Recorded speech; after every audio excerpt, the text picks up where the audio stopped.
Hi, everyone. Welcome to the Showgirl Tip of the Day podcast, where we talk about show business, old friends, and new adventures. I'm Michelle Bruckner. Welcome to the first episode of 2022. How exciting is it to start a brand new year, a year of possibilities, change, growth, great friends, long walks, good talks. Yes, it's all happening, everybody. I'm so happy you're here with me. Today, we're going to talk about goals, and we're going to talk about working backwards from a goal. I'm going to give you two examples today. The first example is a show business example. Let's say you're new to the business and you want to start working. Let's think about the end of this goal. Okay, so the end of this goal means to become someone who is a quote-unquote name actor. That just doesn't happen at the start. You have to put in many years of auditions,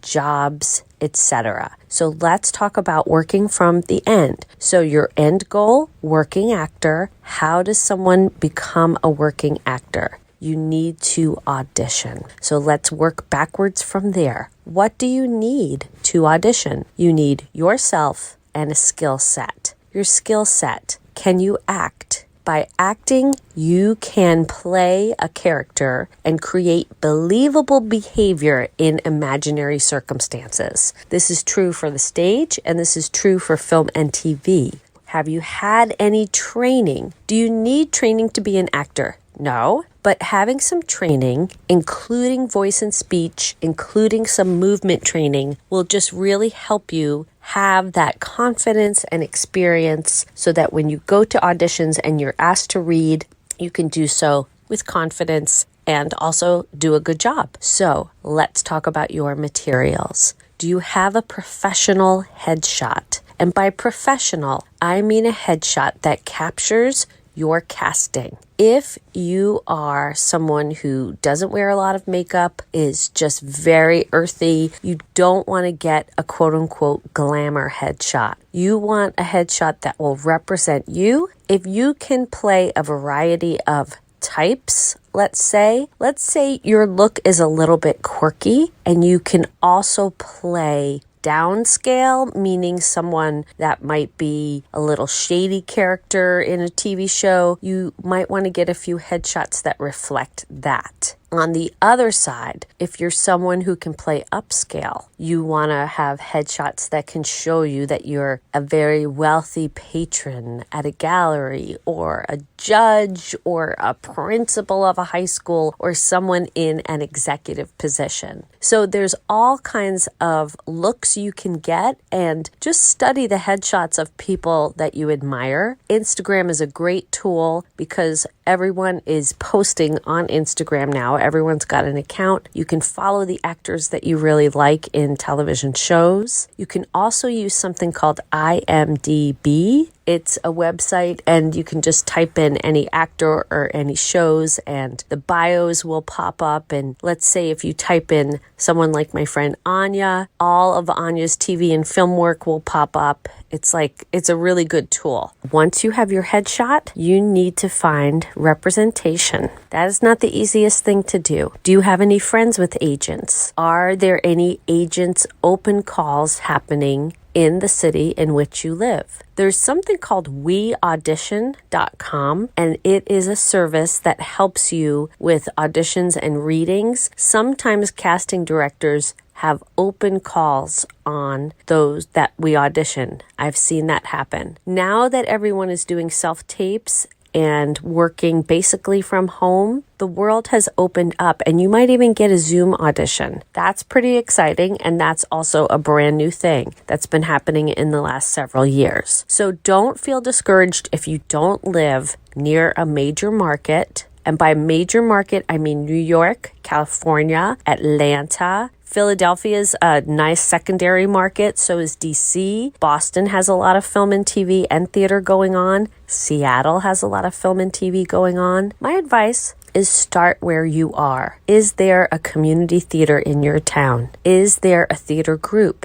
A lot of times, professional actors will semi-retire, or they will decide they don't want to live in the high-stress environment of a big city, and they will either go back to their hometown or they'll find a beautiful place to live and start teaching classes. So check everything out. Just make sure everything is legit and you feel comfortable and it is a place where you can thrive and grow. One thing I highly recommend is if you don't feel safe in an environment, leave. If you're taking an acting class or a dance class and the teacher is yelling, you don't need to do that. I once took a class in New York with a quote-unquote up-and-coming choreographer, and he was so nasty to everyone in the room. After the class, a friend of mine said, "You should keep coming to this class. He was watching you." And I said, "Are you kidding? He was so mean. I will never pay anybody for a class who behaves like that ever again." And you know what? That up-and-coming choreographer never broke through because his nastiness just kept popping out and he never got his big break. So there you go. So you've got your headshots now. There is a website called Actors Access. You can post your headshot for free on that site. There is a professional version of Actors Access, which you can purchase. It entitles you to submit for auditions,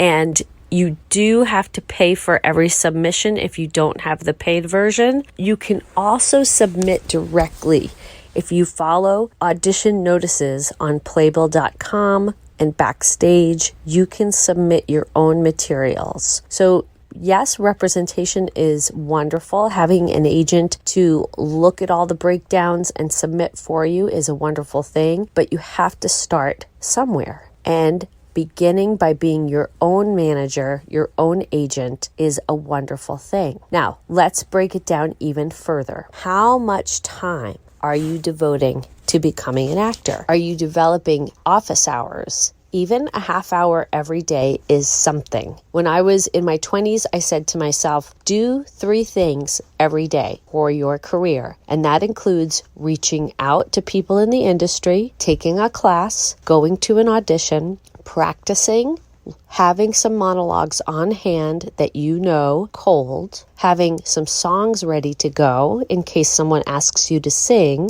and having your skills nice and sharp. And by skills, I mean if you want to be in a tap dancing show, like let's say your dream is to be in 42nd Street. Are your tap skills up to that? Can you dance jazz? Can you do ballet? Can you do hip hop now? Do you have any stage combat skills? What about your dialect work and your accent work? The list goes on and on and on. You can start from the end and work your way backwards until you work your way to one day of the week, and then you can even break that day down into hours, and you can break those hours down into minutes. So work from the end. Now, I can do the same thing with my upcoming trip, my pilgrimage on the Camino, which I've decided is going to happen in 2023. Why am I doing it in 2023 and not this year, 2022? Well, we're still in this global pandemic. I don't want to spend money on a trip that I might not be able to take if I booked it in 2022. I also need to save a significant amount of funds for this trip. I have a t-shirt fundraiser happening right now on customink.com, www.customink.com. And if you type in Michelle Bruckner, you will see I am selling t-shirts about my pilgrimage as a fundraiser to help pay some of these expenses for the trip. So let's talk about if you want to take a big trip like this. I am itemizing all of the expenses that it will take. Now, on a pilgrimage, I am not going out to fancy restaurants. I'm not doing anything but walking, really. But every night I will need a place to sleep. Luckily, there are very low cost. It's like a dormitory where you sleep in a bunk bed. It's like a hostel. And there are all kinds of places like that along the way for pilgrims. I have to map out the route I'm going to take. I thought about doing the Portuguese route because it's something I could do within 2 weeks. One thing I didn't want to do on my first Camino is do the big 30+ day one. I don't really know if I have enough time to mark out. I thought if I gave myself 3 weeks, that's time to get there, That's time to do the first Camino and then a few days to recoup before I return home. I think that will be a good thing to do. So decide that you're going.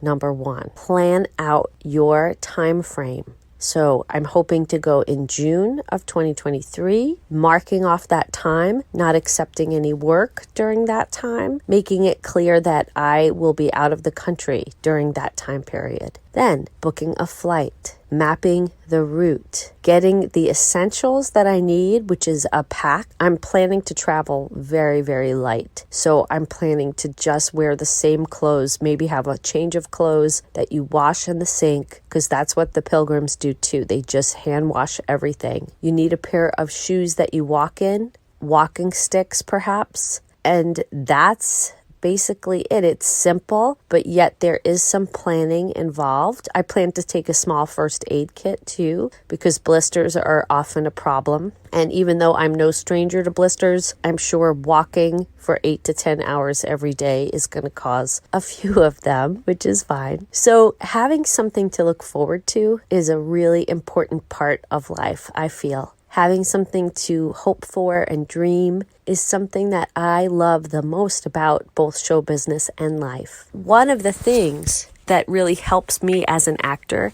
is to have things that are not in show business, like this trip on the Camino. Having something else that I love and that I look forward to do is very important, because I feel like gives your life more texture, richness, and balance. If you only think about show business, you get very narrow-minded and you have blinders on, and there's nothing else in life. And then when you don't get that call back or the job, it gets crushing. I want jobs to come freely to me, and when they don't, that's part of the business too. I have a skill set that I've developed for 30 plus years. I'm extremely proud of it. And I also just love working as an actor. I love it so much. I'm hoping that my trip on the Camino lends some introspection, some contemplation, some quiet time, some solitude. And I'm hoping that I come back from it really refreshed with a deeper understanding about life, love, faith, all of those things. What are some of your goals this year? What are you planning to do? I want to have a listener question episode soon, so please send your questions to showgirltipoftheday@gmail.com, and I'll be sure to read each and every email that you send. And I also want to thank every person who has listened to this podcast as it's been going for the past year.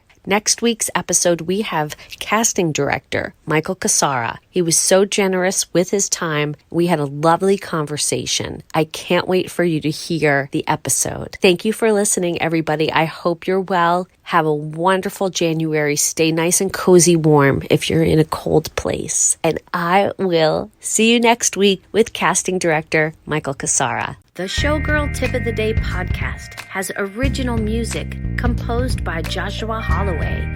Find him on YouTube, Joshua Holloway Music. This podcast is written by Michelle Bruckner and edited by Michelle Bruckner and Joshua Holloway. Find me on Instagram, Showgirl Tip of Day. Thanks for listening. We'll see you again next week with a new episode.